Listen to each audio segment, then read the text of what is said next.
Whether we are commuting to work, heading home, or just stepping out for leisure, our roads have increasingly become battlegrounds where every journey feels like a struggle for one thing, that's road space. In urban India, across our cities and towns, everyone is grappling with this basic need, the freedom of movement, which is extremely crucial as our cities and towns are the country's economic powerhouses. We all know it, we endure it every day, yet we rarely pause to talk about it or to explore real solutions. To discuss this mobility crisis, the factors driving it, and the possible solutions, I'm joined today by your distinguished panel of experts. I'm pleased to have with me Dr. Sunita Narayan. She's a prominent environmentalist who needs no introduction. She's the editor of Down to Earth and Director General of CAC. Welcome, ma'am. Thank you, Snigdha. I'm also joined by Anumita Roy Chaudhary. She is known for her works on clean air action, low carbon mobility, and sustainable habitats, and is the Executive Director of Research and Advocacy at CAC. Welcome, ma'am. Thank you, Snigdha. I'm also joined by two of CAC's brilliant researchers who work on sustainable mobility and clean air, Sayan Roy and Shubham Srivastav. I welcome you all. Thank you. Thank you so much. Before I invite our speakers to share their valuable insights on this pressing issue, let me briefly introduce the campaign, How India Moves, an initiative we recently conducted at Down to Earth, and share some of our key findings. Over the past few months, Down to Earth's reporters have traveled to 50 cities, both large and small, to understand the extent and triggers of mobility crisis, which is actually behind a lot of the crises that our cities face. It is a leading cause of local air pollution, public health crisis, the crisis of declining productivity, and the crisis of one's mental well-being. What our reporters found on the ground was eye-opening. While we keep hearing that the authorities are laying more roads, setting up metro network, and building flyovers and underpasses, what people shared with us is a very different story. Let me give you some examples. In the national capital of Delhi, many people travel 30 to 45 kilometers every day to reach their workplace. Our interaction with some of them shows that on an average, these people lose 45 days in a year to traffic congestion. This means they spend 1.5 months in a year just on roads, doing nothing but inhaling the toxic fumes.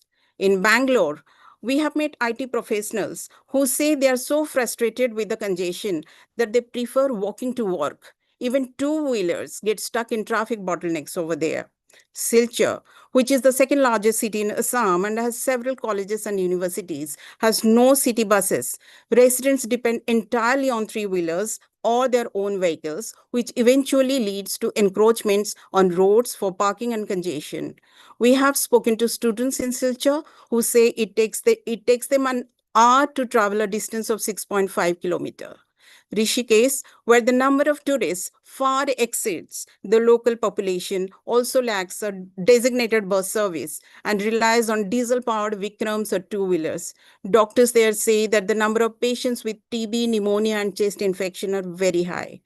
People also complain of constant noise pollution. We met people who urged tourists to stay away from this small hill town during holidays and weekends. Not all cities are bad, though. There are some cities where the authorities have managed to streamline mobility, and it shows in the city's pollution load and the overall environment. To understand why some cities face this crisis and what the underlying patterns and triggers are, we wanted to examine cities' mobility trends. Unfortunately, the only data we could find was either outdated or simply non-existent. Please correct me if I'm wrong, but the fact is our cities lack official systems for collecting data on how people move, on the trends and the patterns of urban mobility. As a result, we at DT had to rely on a mix of sources while doing our articles. From city mobility plans to independent research studies, these data were from different years and in many cases were outdated and not comparable at all. For instance, data available for Delhi, Agartala, and Surat are nearly 20 years old, while those for Bangalore, Pune, Bhubaneswar, Chennai, Hyderabad, Shimla, Varanasi, Bhopal, and Jaipur are 17 years old. Data for city like Kolkata is a quarter century old. In Ahmedabad and Tiruchirappalli, datasets are not available to show dependence on different modes of transport. So what we did is we turned to TomTom NV. Now it's a multinational developer of location technology that ranks some of the major cities across the world based on mobility and congestion levels. Now, with the help of TomTom, we were able to estimate congestion rates for some of our smaller cities. By combining this and with other available mobility related data, we have created an interactive infographic that's now available on Down to Earth's website. Now, let me try and share my screen to give you a quick glimpse of this interactive tool.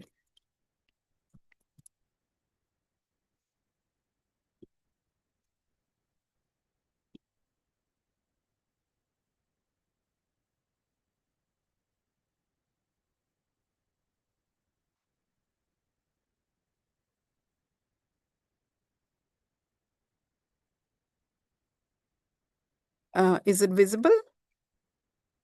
Okay.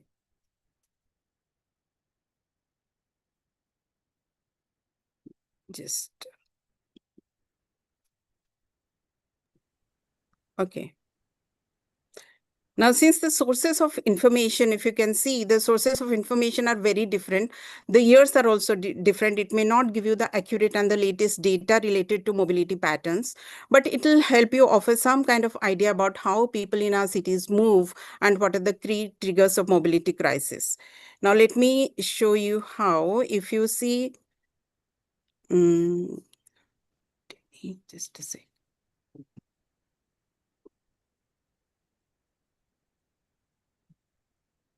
Let's see the congestion rate of Delhi.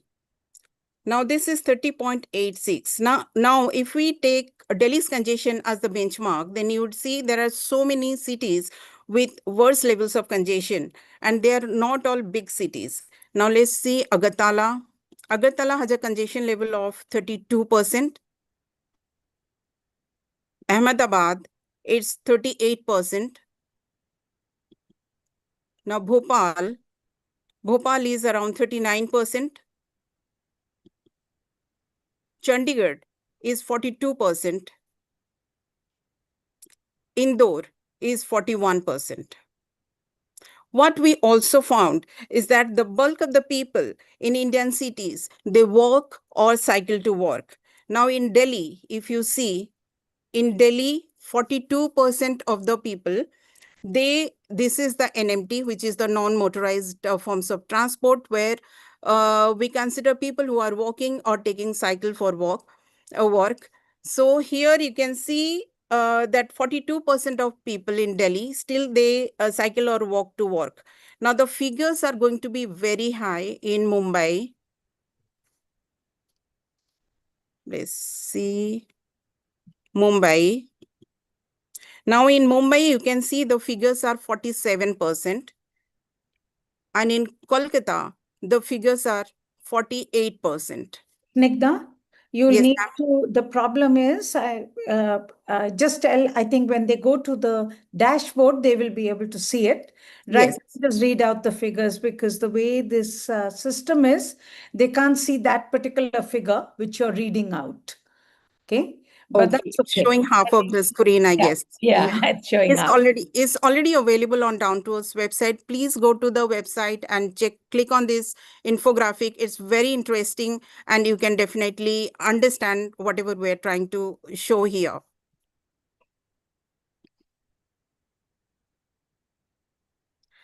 So that is it from my side. So I would now request Sunita ji to explain more about this mobility crisis and the possible solutions.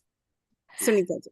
So I will talk about the crisis, the trends, and then I have three more speakers who will help us to wade through what is the way ahead. And firstly, Snigdha, let me thank your team and the team at Down to Earth for doing this amazing work, which I think is the first time in the country where we have brought together the issue of congestion. I mean, it should be very strange for most of us that we talk about such big things in our world. And yet, what we are today talking about is literally being stuck in traffic. And this is becoming the biggest issue that we need to understand, which is driving which is not driving our cities and is really something that we need to understand. So let me share with you a presentation, a brief presentation, which will help you to understand the figures and the trends that Snigdha has just spoken about. And I will now explain this through my presentation, which I will now try and make full screen. Yes. So essentially, we started off this project with a very simple question. How does India move? And as you heard from Snigdha, she and her colleagues in Down to Earth went across the country, city by city, to bring you the story of how does India move. And then Shubham and Sayan helped the Down to Earth team to put together the data from the comprehensive mobility plan and other sources to put data to the story. And that's really what we have brought to you. But the main conclusion of what we have found to our question is that it does not. So how does India move? It does not move. And the question is, it must. And the agenda, therefore, for mobility, in our view, is the agenda for clean air. And this is something that we need to understand. So the first thing we need to do is to understand that we must not normalize this. I mean, now we are all, we are stuck in traffic, but we talk about it, but we are helpless. And we take it that there is no way out of this. We have to understand this is huge personal cost. Nigda gave you this estimation of just the fact that we are talking about a month and a half being spent by people literally on the roads.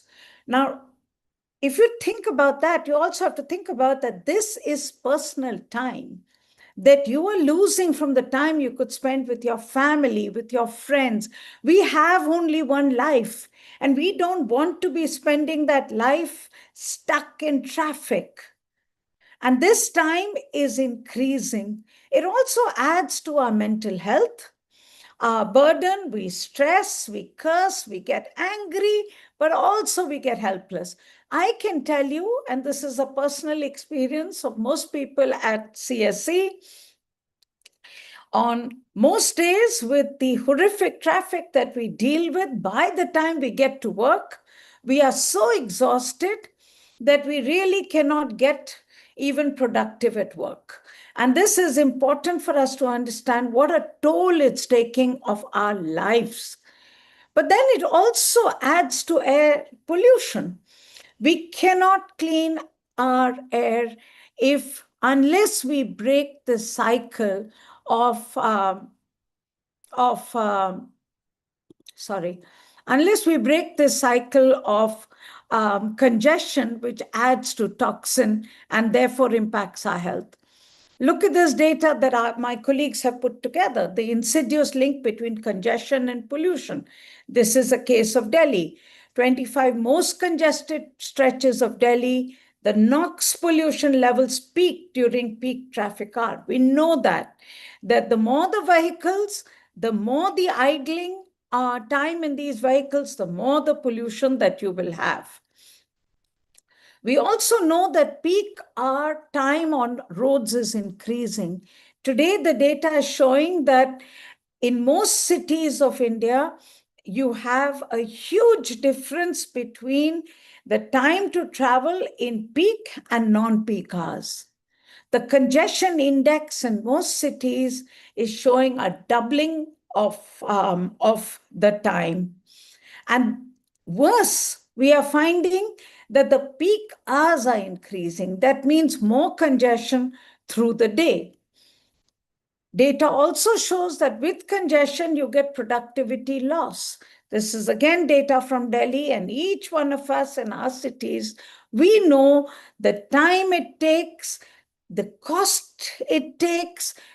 Mobility is economic growth, and lack of mobility is going to impinge on the right to livelihood of people.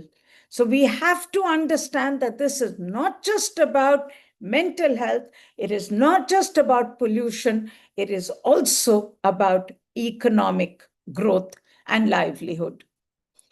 So, what then is the political economy of congestion? And I want to take you through the different trends as they exist in our city today.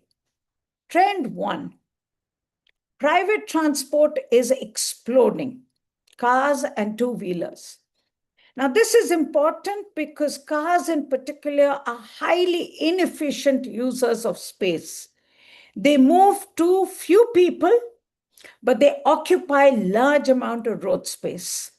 Today, 90% of the road space in our cities, or even more, is taken up by private cars. And the worst is, as we build, it fills up the space. We think the solution is to build more roads, expand existing roads, build more flyovers. Now we are talking about let's go signal free, but none of it works. Because even as all that is done, more cars means more. It's like the proverbial internet highway. The more speed you get on the highway, the more space you get on the internet, the more you use it up. It's the same thing with cars. It fills up and we are back to congestion. Look at the rate of motorization. We registered 250 lakh vehicles. It's a tenfold increase since 2000. If you look, and 90% of those vehicles are private. So you are talking about a massive number. It's a huge shift towards private transport, which is happening. And the more inefficient of the private transport is the private car. Delhi registers 500 new cars a day. Just think about it. How then can we ever have roads without congestion? Trend two, and this is important because we think, and we look at our roads and we think, oh, everybody now moves on cars. But the fact is, the bus has been displaced, but it hasn't been replaced by private transport. So cars which occupy 90% of the road space only account for 7 to 11% of the daily trips in the cities we surveyed. The last government survey was done almost a decade and a half ago, and that national survey showed pretty much the same picture. So it hasn't changed. Private two-wheelers account for anywhere between 30 to 40% of the daily trips. So cars, 7 to 11, private two-wheelers, 30 to 40%. But public transport, walking, cycling, still accounts for the other half. So we need to understand this, that even today, the bus has been displaced, but not been replaced by private transport. And it's important because this is really the core of the crisis. So if you look at the modal share of cities, you will see that most, only a few cities have a higher share of formal public transport. But if you look at smaller cities, yes, you are seeing a higher dependence on private transport, but there it is paratransit. But in spite of everything, in all cities, the share of walking and cycling is substantial, 30 to 40% of all trips. Now, this is important because these people are invisible. Our roads are not built for cyclists. They're not built for people to walk. We have hardly any sidewalks. And this is important to understand as the crisis today is that our cities, which should be more walkable, designed for walking, designed for cycling, designed for paratransit, designed for public transport, are only designed for private. And private is today inefficient and adding to congestion and pollution. Trend 3. Public transport is declining, even dead in some cases. Bus remains the most cost-effective and efficient way for transporting large numbers of people. It is the best mass transit system, cost-effective mass transit system. This is not to say that the metro is not good, but the bus integrated to the metro, the tram, the railway, all public transport modes is crucial. But buses on the road, it is last mile connectivity, it is critical, but it is fast declining. We have less buses on road, less financial viability of these public systems, and less capital investment in the buses. But worse, and this is important for us to understand, that as congestion grows, people find that bus services get more unreliable because buses are stuck in traffic and are delayed. And this also then means that people move away. So bus transit is not only decreasing because the number of buses are going down, but also because these services are becoming unreliable, and congestion plays a big role in that as well. So if you look at this data, you can see how bus transit, and that's the blue in it, is the shift in modes of transport in the mega and metro cities. You will see that bus transit is worst hit there.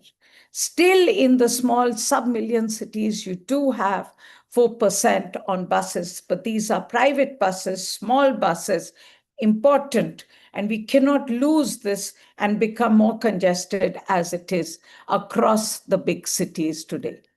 We have a dwindling bus fleet, and my colleague Sayan will talk more about this. You have a plummeting ridership, and he will again give you more data on this.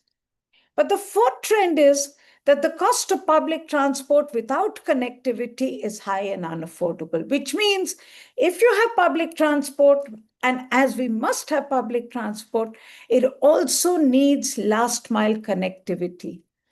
We know that the bus is somewhat affordable, because people in our cities are still too poor to even take a bus, and therefore they cycle or they walk. But it is the most affordable of all other transport systems. Even the metro point to point is affordable for a certain number of people, for large numbers of people in our cities.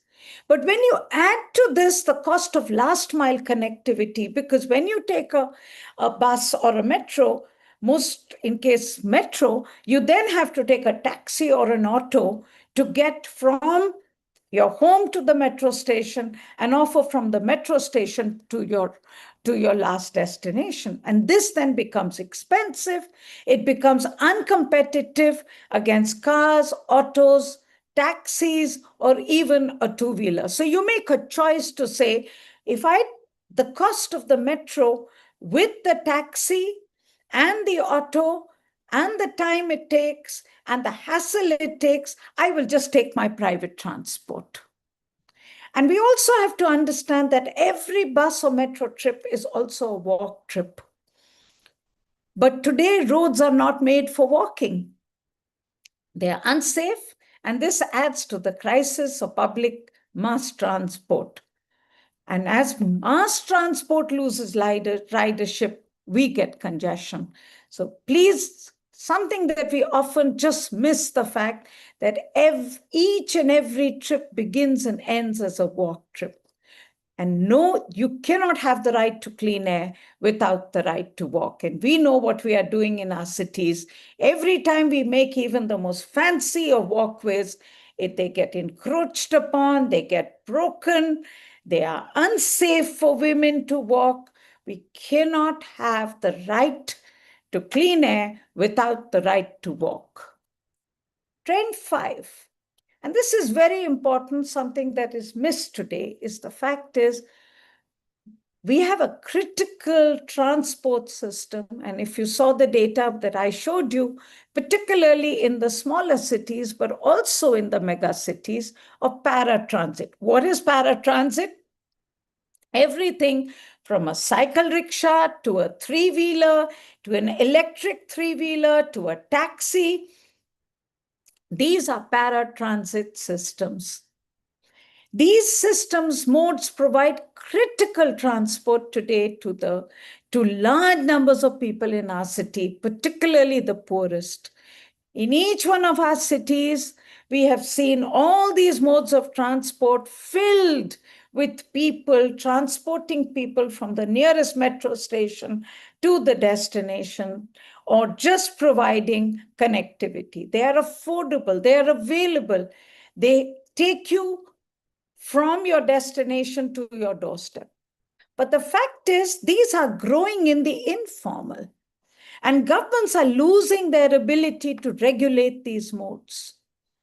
They are disaggregated. They are undisciplined.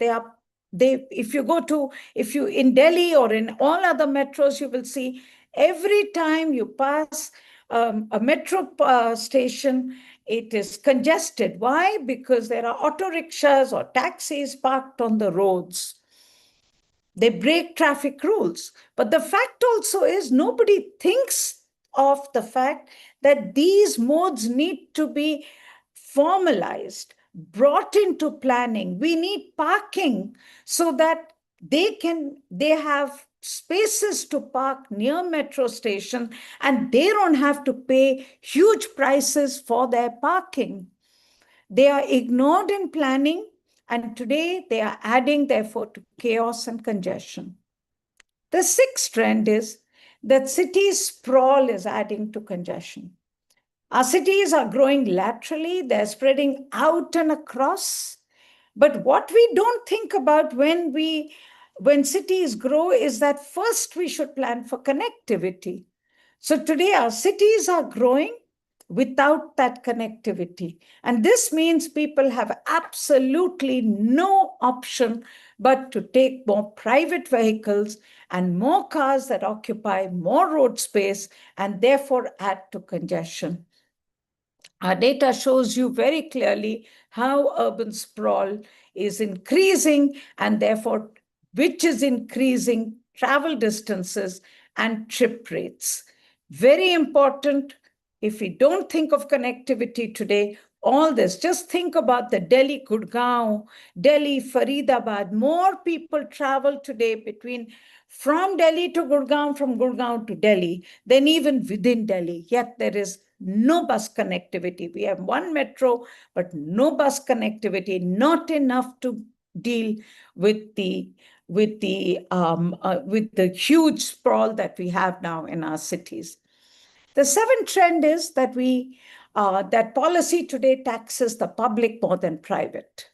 Our analysis shows that over a 10-year period, bus operators pay twice as much as cab operators and about 5 times as high as private car owners. So the final agenda, which my colleagues will talk about more, but to us is we need to understand that mobility is not about moving cars. It is about moving people. And we need an agenda for clean mass transport in our cities. It needs speed and it needs scale. The challenge is that we need convenience and modern transport for rich to get them out of their car. And it needs to be affordable transport for the poor so that they can move to the bus and the metro. You need integration with all modes of transport, including the road and the cycle. You need car restraint measures so that as public transport is available, people will switch, because also taking out the car will become expensive and unviable. If we don't do any of this, we will waste more precious hours of our lives, our only one life, in traffic. We will lose years of our life to toxic air pollution, something we clearly do not want. So thank you very much. And I will now request my colleague Sayan to take over from me and talk more about the agenda for buses. Sayan. Thank you, ma'am. Thank you. Ma'am, you have to move. You have to stop the screen share. I have to stop share. Sorry. Okay. So thank you for giving us the overall brief of what we have observed in our cities and the kind of you are going through the key trends which we have observed almost irrespective of city size. These trends are there. So thank you for providing that glimpse. Today I'm going to talk about the solution part of it. So I basically focus my presentations in two of the key sectors which plays a key role in this reducing these congestions and then making the city's mobility more efficient. Which is one is the bus transport, another is the paratransit. So before I go into the solutions, let me go through the why we need this. What is the kind of challenges these sectors are facing, and why we are talking about these services? Why we need to bring these systems back into the life. So in India, we can see both bus and paratransit plays a key role in case of cities mobility. They are considered as the prime movers. In case of larger cities like more than 10 million populations, we can see clearly that from this right side graph, you can see clearly that bus plays one of the biggest role. But as we move towards the smaller city sizes, like medium and smaller cities, we try to find that so slowly paratransit takes over the buses. Majorly reason behind we don't have enough number of bus services in all of our cities. So, so what kind of challenges these bus services are facing these days? Uh, Sorry, my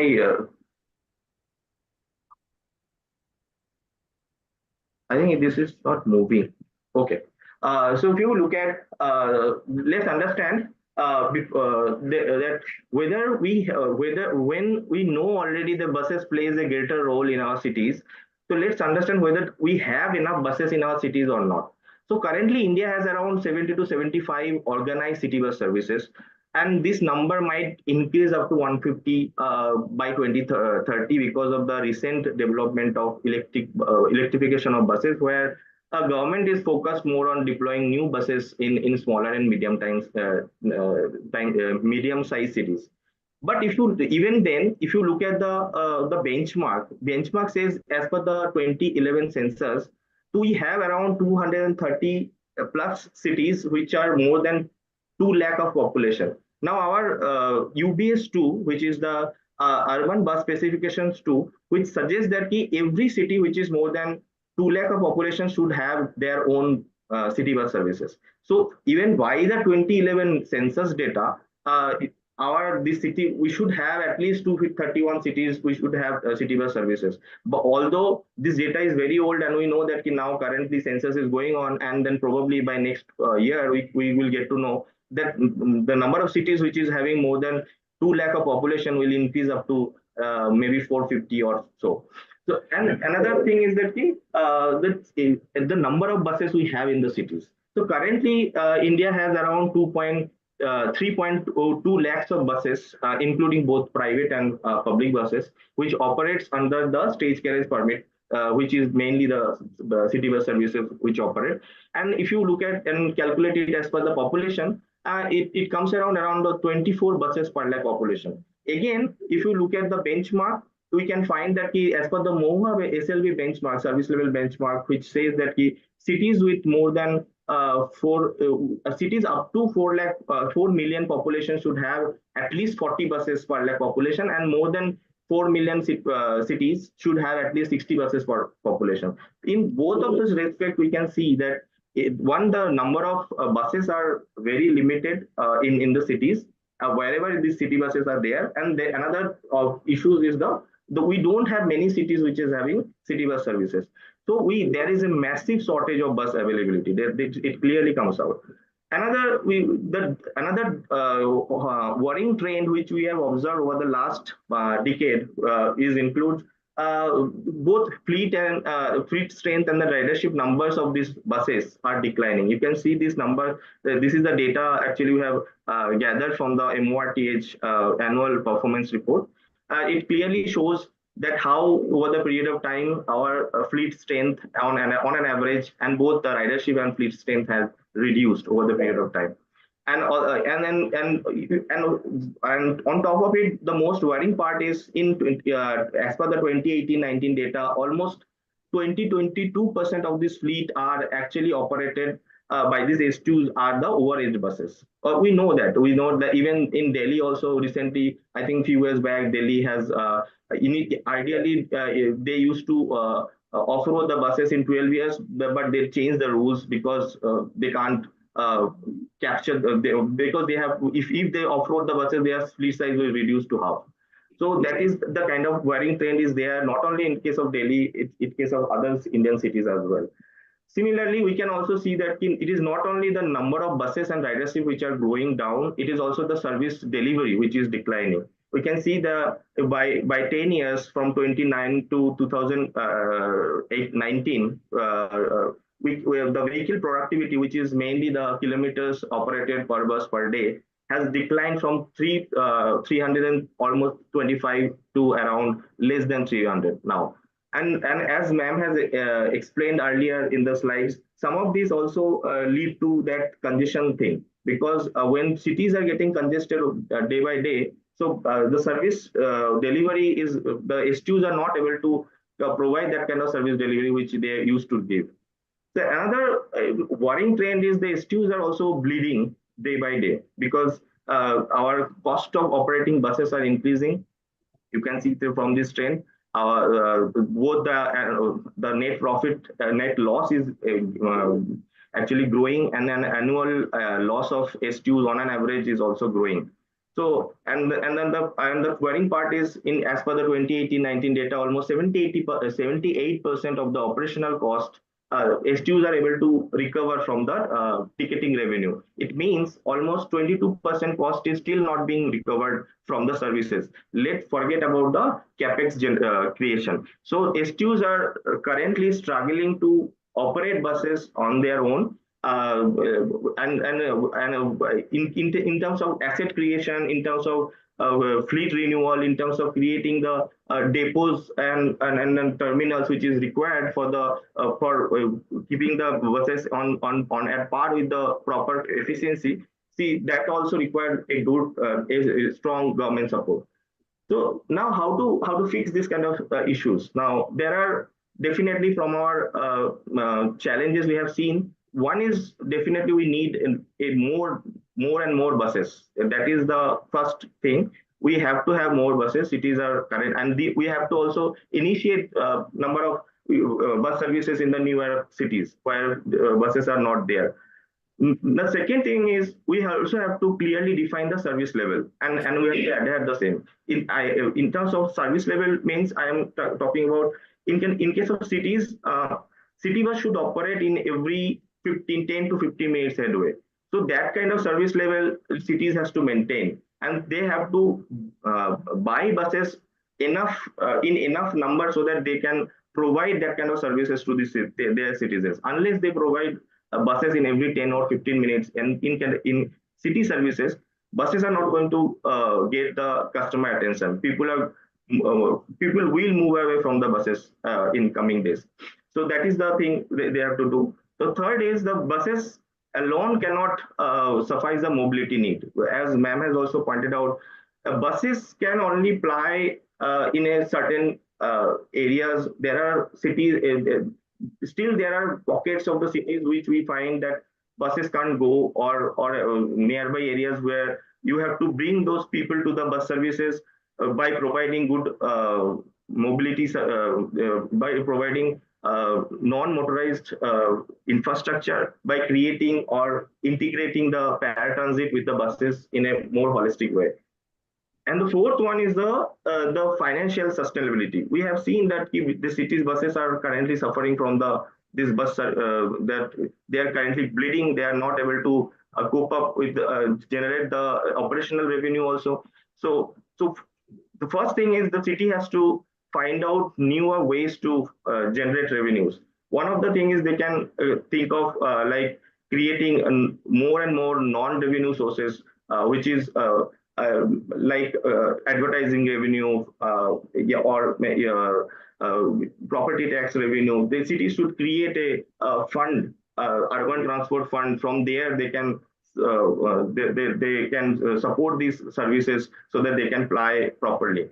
And the third is the city. We also have to understand that both state and city authority needs to own up this system, because these bus systems, uh, in anywhere in the world, if you look at, nowhere buses are running in profits. So buses are meant for public services, and then these largely the people who use these services are coming from lower and middle income backgrounds. So you can't, as ma'am has also mentioned, the affordability issues. So we can't increase the revenue by increasing the ticketing fare. So we have to also keep our system into, we have in such a way, we have to plan our fare price in a such a way that we know that fare price is affordable for the citizens. From that angle, cities has to understand and come up with their solution. They should consider these services as a public service, like any other public service they are providing, which is supported by the government. They should also kind of own up these systems and provide sufficient support to make these systems viable to operate for the long run. In terms of public transit, paratransit services, the kind of challenges we see is, we know paratransit is a one of the biggest informal transit systems in India and across the world also.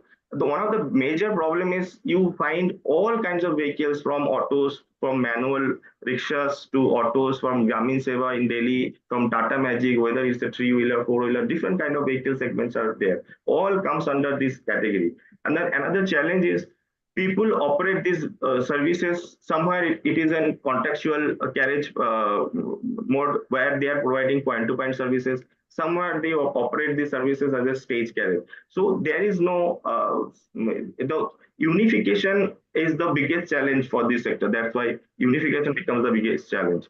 And another major issues is that the governance is also fragmented for this sector, because if you look at the vehicle which they have to take the permit, that actually comes from the ruled by the Central Motor Vehicle Act. Whereas state decides the fare for these systems. And whenever these services are being operated, you have to provide some kind of parking and then boarding alighting areas, where majorly it is the local authorities which decides, either the city police service, traffic police, or the local ULVs who decides how these systems will operate. So there are issues related to who is telling whom what. So that is the kind of problem these services are currently facing. Another issue is, one of the biggest issue is the organizing and then defining the operational boundaries, because largely these services are operated by independent ownership. So people operate on their own. Sometimes in some states we see some kind of union who controls these services. But largely, in case of point-to-point services, it is the independent drivers who decides how they are going to operate and in which area they are going to operate. Another challenge is due to informal nature of these operations. Largely, most of the time, while doing the city planning, local area planning, planning authorities or the personnel or city agencies who are involved in this kind of planning, they don't consider or kind of integrate them in the overall mobility plan. As a result, we often see we don't provide parking spaces for these kind of vehicles. They largely occupy the junction area and then create the congestion and traffic hazards. So now how to resolve this? Now, one is to revise. We have to revise the permit regime. We have to consider this services as one of the feeder services to the higher order services wherever they are flying, and accordingly we have to define them. We have to give them some kind of routes. We have to schedule at what time these services will fly, and we have to have a proper fare system to follow. Another thing is that we have to somehow unify these services under a bigger umbrella for the smooth operation and so that people also attracts into the system. There are three models which are currently available in India. Just to give you a sense, one is in Bangalore. What government is doing is they are trying to unify these auto services through a aggregation app. They have created an app just like an Ola, Uber, and where they are providing, they are kind of passengers can book these services from there. There is a security, and there is a fixed fare. They cannot charge extra. So all of these things providing better passenger convenience for this kind of services. Similarly, in Ernakulam, in Kochi, that is the different areas used to manage this kind of services. So one of the issues they used to face that one auto rickshaw driver cannot who is belong to a particular union, he can't take passenger from another union, a jurisdictions area, or again they cannot go there. So these kind of challenges used to create problems for the passengers as well. So what they have done, they come up with a cooperative which is known as Ernakulam Jilla or Auto Rickshaw Drivers Cooperative, where they all these unions came together and kind of decided the operational parameter framework and how this kind of journey can be, they can provide better passenger convenience through these services. Similarly, in Bhubaneswar, they have the one of the key paratransit public transit authority, which is known as CRUT, Capital Region Urban Transport. They operate buses, but at the same time, to bring more people into their services, what they have done, they have created some feeder network where their buses can't go. So they have created those network, and they have hired autos which will fly on those corridors with a fixed time interval, and they are going to pay the auto drivers on the per kilometer basis. It means this on the basis of service delivery. They are saying you don't need to think about whether you are getting the passenger or not. So you just operate it on fixed time so that passengers have an idea, whoever is coming from those area, every 10 minutes there is a auto which can take me to the nearest bus stop. So these are the kind of three models which are there. To different cities, we can, one is through the ITS, one is through the unification through the unions, and another is the taking up the ownership of the entire services. So cities have to come up with their own way, but they can actually think of unifying their auto services into their areas. And lastly, we have to integrate these services with the city mobility plan. So while preparing this city mobility plan, we have to also think of these services so that we can designate it. We can provide designated spot for the pickup and drop-off locations. We can provide parking, charging, because right now electrification is going on, and one of the key challenge this sector is facing for electrification is the charging, because more largely this sector who is operate these services, the drivers and all, they don't have proper space in front of their houses to charge their vehicles. So cities have to design it. Cities have to decide how many autos they want to operate in their cities, in which route, what frequency, what is the fare, and then accordingly they have to design the charging station, the parking station, the drop-off location, so that it kind of integrate with the overall system and provide a holistic passenger convenience to the. Thank you, Sayan. Thank you, my dear. I think we're running out of time as well. So Shubham, you will have to cut short your presentation a bit and give us a shorter presentation, because we want to hear Anumita as well to wrap this up. And then we do have some questions, so we can take those as well. Shubham, Sure. please. Yeah.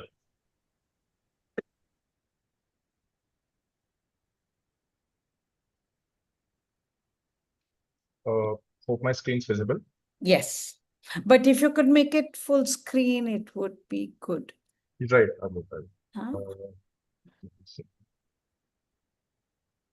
Yeah, so I'll go very quickly since we're running short on time. So adding to the narrative, I will highlight a few points on the importance of accessibility and last mile in urban mobility, basically. So basically, when we're talking about accessibility in urban mobility, we are actually talking about the first mile and the last mile, because any journey is basically a sequence of events. So any break in a sequence leads to discomfort, which leads to behavioral shift, and therefore it is very extremely difficult to undo any kind of behavioral shift.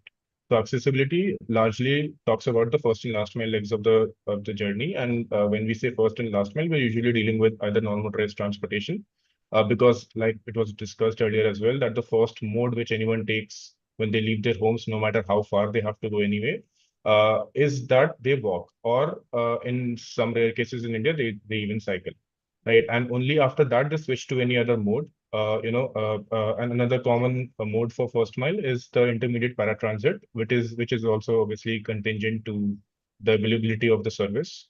And the same is also true for the egress from the public transportation, so for the last mile as well. So first point, so as Sunita ma'am has also highlighted, a big chunk of the trips in India is either being walked or it's being cycled, and it is therefore and this is despite the lack of the infrastructure or the poor condition of the infrastructure in Indian cities for last mile for non-motorized transportation.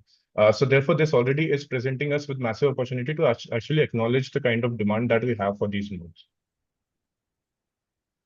So, the second is that there is a big government demand also lying around untouched in cities for the public transportation ridership increase, and this can be unlocked if we improve the non-motorized transport corridors that connect neighborhoods from neighborhoods with public transit stops. So, for example, the graphic that you see in front of you is the walkable and cyclable distances to and from metro stations, which cover close to 32% of the population, for example, in the case of metro, and then 83% up to in the case of buses. And this will obviously increase as the new corridors are added, and the calculations are based on the population which is spread across in Delhi. So it is not just assuming that there is an even spread of population. We have actually considered the population density as well in this calculation. And you can see, and despite this, the much broader coverage of bus transportation, the bus ridership is actually much lower than the metros in Delhi, if you're looking at the annual ridership, and especially for the recent last 2 years. And this is understandably, obviously, because of other factors such as the better service quality, which metros provide over buses, excuse me, and the dedicated right of way, which skips the condition altogether. However, there is a big opportunity anyway to unlock the first and last mile here through non-motorized transportation, given the kind of coverage which the public transportation has, especially the buses in Delhi. Next, we will what we tried to do was we actually also tried to support our claims with a survey that we did. It was a trip diary survey in which we tried to study how commuters are traveling, and we wanted to go a little beyond the outdated modal share numbers, which we had for the cities. So for Delhi, we conducted a trip diary survey, and the survey was circulated among the daily commuters in Delhi, and they were asked 4 questions. So they were basically asked to break down their journeys into different modes which they take from point A to B, which is their origin and destination. And for each mode, they were asked to present us what is the distance they're traveling through the mode, what is the time they're taking, and what is the cost of the mode, or the travel of that particular leg of the mode. And then based on that, we try to create, understand, study the relationships between the different modes in all of these different journeys. So be it the public transportation dominant journey, a private transportation journey, or mixed trips journey. Now, this is the Sankey which we had created with all the trips. And because so as I said, the first and the last, the first mile and the last mile talks about both non-motorized transportation as well as paratransit. However, because I want to keep the conversation a little contextual, I will only focus on non-motorized transportation because I'm trying to make the case for that particular mode here. So interestingly, you will note that there is a great opportunity for modes such as cycling to take off. So for the trips to the public transportation stops from the origin. So IPT, for example, as you'll see, for the first mile is being used as much for the distance as almost equal to what IPT is being used for. So this is one, and then second is that during last mile we also see that people taking an IPT to their destination, IPT being an auto rickshaw or a cab, uh, uh, uh, is much higher, while people who are walking is much less. And this is simply because, again, there is an increasing, uh, uh, uh, there is a missed opportunity to create compact and accessible neighborhoods, which is called the transit-oriented development in urban planning lingo. And this is again another important concept in improving the accessibility to transit stops. So, from what from by that I mean is that because people are taking the IPT because the distances to their destinations is much higher from the public transportation stops. So that also needs to change. Then we also try to plot the different journey costs based on the survey responses to see the differences in the different mode choices which they're taking, and what is the total journey cost. And the results were actually quite clear that due to the heavy dependence on intermediate paratransit specifically, which is quite unreliable in availability and fares, the waiting time, which is increasing to the, adding to the opportunity cost of time, and the fare of the entire journey goes up when you're taking another mode, which is the IPT. And therefore, so while the fare of the public transportation system itself, just the fare of the particular mode, so for example, the fare of a bus or fare of a metro is much lower than private transportation. The overall journey cost is much higher, and that's because of the added cost of opportunity, cost of time opportunity, the cost of the opportunity cost of time, so which is being added by due to the waiting times, which are extra waiting times for the interchanges which are made from public transportation to IPTs modes, and vice versa. And therefore, I mean, it's no wonder that there is high car registrations and trips. I mean, it's clearly because it just makes economical sense for people to use private transportation instead of public transportation. This is my second last point. So I would just like to add that NMT routes can, there is also it's also important to actually acknowledge what a network can do in a city. NMT routes can only be created in a network, or else if it is created as a non-network or anything other than that, it is as good as having no infrastructure. So for example, a lot of cities like Srinagar, Chennai, Coimbatore, there are also a few more who have started working on implementing a network plan for non-motorized transportation in a city. Without a network, it basically just adds to the inconvenience, and it also increases the accident rates because of the clashing high-speed and low-speed traffic. And therefore, I mean, the one trend which we are seeing in a lot of Indian cities is that we are spending money on beautification or isolated showcase corridors. So a few kilometers of cycle track here or a few kilometers of footpath there. But the ridership is low because people do not know what to do after they get off from that, the 5 kilometer stretch. Where do they go? Do they enter the highway or like, so because they have to mix with the high speed traffic, and that's not working. And because of that, there is low ridership or low utilization, and therefore that gets misinterpreted as low demand. Last point, very quickly, I would like to make that all of these, it's actually in mobility, in urban mobility and in urban planning in general, it is said that it's good to go with area-based development approaches. So think low emission zones and parking management area plans. What they do is that they can help with while restraining vehicles from entering the areas and high polluting vehicles from entering the area, they are also helping with the street redesigns, improvement of the different modes of transportation which already exist in the area, because you are taking away one mode from the commuters. So therefore, you have to give options for better other different modes. So there has to be a better non-motorized transport infrastructure there. There has to be better public transportation there, because you're saying that, see, I am asking you to keep the car leave the car in your garage, but you are getting a better footpath to walk on. You're getting a better bus to get onto. So that helps with the overall mobility of the area as well. So which is why area-based development is the way to go. And area-based development also helps with concepts such as transit-oriented development, or they can be used to incentivize specific newer, more sustainable technologies such as electric vehicles. So that will be my last point, and thanks a lot. So, Anumita, I would suggest that there's so much here that to unpack. We will do a series of workshops and take each one of these things forward. We have some questions, and I would suggest that if you could take some of the questions, and then we can wrap up because we've run out of time.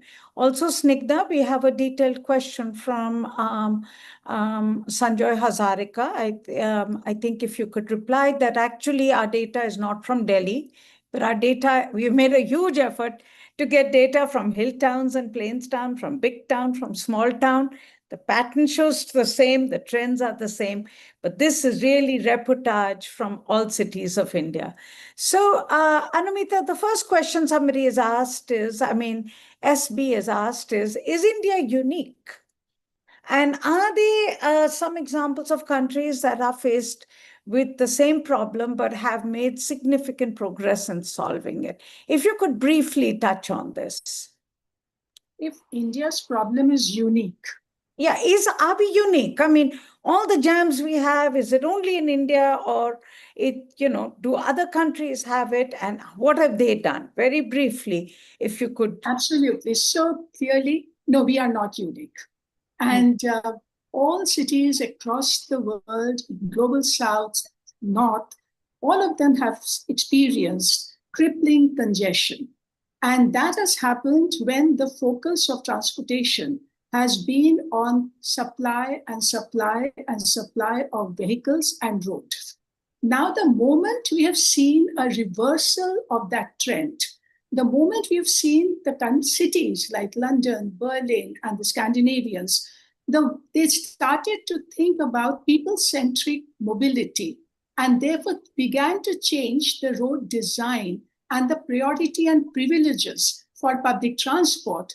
They started to make a dent into the problem. We are, in fact, that is the lesson for us. We had started off with a very good baseline for usage of public transport, walking, and cycling. But we have repeated the mistakes of the West and not built on the strength that we already had. And that's why what we are seeing now is the manifestation of that. I think clearly what you're saying is we can turn it around as well. But from the trends we are seeing, it is really worrying. There's Radha C from Bangalore who's saying that classic example of all the issues in Bangalore. In fact, Radha, please take a look at our database and the magazine. We have data from Bangalore. We have the story from Bangalore. It is not different from Delhi and other metro cities. The trends are the same as well. But and the point that you're making is decision makers continue to plan economic employment hubs which are increasing the sprawl, but public transport is not keeping up. And you're absolutely right that it's the same trend. We keep believing that if we build the new road, the new highway, the problem will go away. But even as we build, cars fill it up. And as I explained, cars are the most inefficient form of mobility because they take road space and move few number of people as compared to a bus. So I think that is something that Radha has asked. There are some other questions that are there, which is how do you plan to take these excellent ideas made by Srivastav to the policy level? I think very good question, Shubham, Sayan, especially with growing pressures of crippling congestion. Anumita, this then is your final question to wrap up and help us to understand what then is your plan moving forward. Clearly. And thanks so much, Sunita. And it has been such an intense and rich conversation so far. So I'll just focus on some key highlights and takeaway from what all of you have said. And I'll begin with what you, Sunita, actually said right in the beginning. The danger of what is going on, the people who are adapting to traffic congestion and normalizing it as part of their daily experience. And clearly, and this is happening, because of inadequate public transport, poor urban planning and design that is compromising our safe access. But this is also leading to a sense of fatalism, sense of resignation, that nothing will change ever. But that's the danger. The mindset is not allowing a sense of urgency to build up, to demand solutions to address the underlying issues that all of you have highlighted. So clearly, I would just make 5 key action points that we would want to focus on. One, clearly, as you all said, that we need massive turnaround to scale up convenient, reliable, locally appropriate public transport services across all city classes. With reforms, we should be able to meet the ambitious targets that the city mobility plans and some of the master plans have set. For example, 80 to 90% modal share for public transport. But nobody has ever looked back at those city mobility plans to even consider how to institutionalize that and build rules and regulations for implementation. But now the all cities need systems and measurable targets for time-bound doubling, tripling, quadrupling of ridership and walking and cycling trips. Second, the point that all you made, that what we have actually not highlighted so much yet is that this whole reinvention is possible only if we also have restraint measures to control usage. Now, already National Urban Transport Policy has listed parking policy as the first generation restraint policy to limit, organize, and within the set of boundaries, the parking, and also price it effectively. Now, with that, we should be able to not just supply parking, but reduce the demand for parking. And that's where we need to be. And we know that the Supreme Court has already directed implementation of parking management area plan, and we need to do that with utmost urgency and then graduate to congestion pricing, road pricing, etc. Third, what you have, Sunita, you have raised so clearly, the whole to address the economics of travel. Affordability matters. And we know that how journey cost of using public transport, as Shubham also pointed out, is higher than personal vehicles. Now, this needs clearly a strategy for seamless journey without interchange penalty. We need fair integration, information integration, physical integration, and much more rationalization in the way mobility is organized in the city. And keeping in mind that while tax burden on buses increase cost pressures on bus operations, there is no policy to recover the true cost of usage of personal vehicles today. So we need to rationalize that immediately. And also, the key point here is what Shayan's been talking about buses sustainability, is the financial sustainability of public transport. This will require strong regulatory backup for public transport to mobilize fiscal resources to make these projects bankable. In fact, Metro has been successful in mobilizing resources simply because of the regulatory backup and pooling of central and state resources. This has to work for buses as well. Fourth, we need massive improvement in street design and area plans for accessibility, safe walking, cycling. But that has to, again, as Shubham pointed out, network-based, not corridor-based, but make this conditional to any road and infrastructure financing. And finally, the fifth agenda, that cities overall need to be transit-oriented. In densely populated metro cities today, there's a sizable share of population can actually live within 15 minutes walking distance from transit stations, like 60% in Delhi.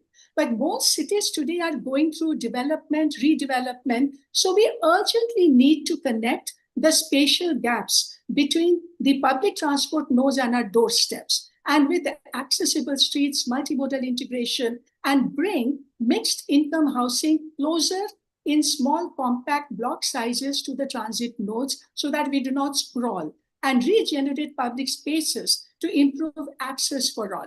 And smaller cities that are already compact with short travel distances can be transformed with accessible streets, proper deployment of paratransit that you mentioned, and upgraded cluster of public transport services. So finally, from this discussion, Sunita, it is clear that the solutions now need to be legally binding, and we need a mandate with finance, institutional capacity, and implementation with strong compliance. And the bottom line here is what I would love to say, is that we must not tolerate and get used to congestion, and make that a new normal. That is not acceptable. I think today's focus is congestion and the fact that we should not get used to it. Let's just make sure that if we don't do that, we will ask for everything else that Shubham, Sayan, and you have said is the agenda moving forward. My request to all of you would be that if you could do a regular conversation on these big issues so that you can keep this dialogue going. And we can talk about the bus agenda, we talk about the paratransit agenda. Today, I think we've packed too much into this, but we just want to make sure everybody understands both the state of the crisis, but also the opportunity to be able to move out of it. But the bottom line is, let's normalize congestion, and let's not end up spending half our lives or at least a substantial portion of our lives stuck in traffic. Our time, our life is too important for us to do that. So thank you very much. There are some very interesting points that have been made in the chat. I hope, Sukanya, you will be able to download the chat and we'll be able to give some specific answers that people have asked for. But thank you, and I look forward to our continued conversation on this issue. And again, thank you, Snigdha, thank you, Team Down to Earth, for this amazing picture on how India does not move. And I think that's what we need to make sure that we build on as we move forward. Thank you, everyone. Thank you.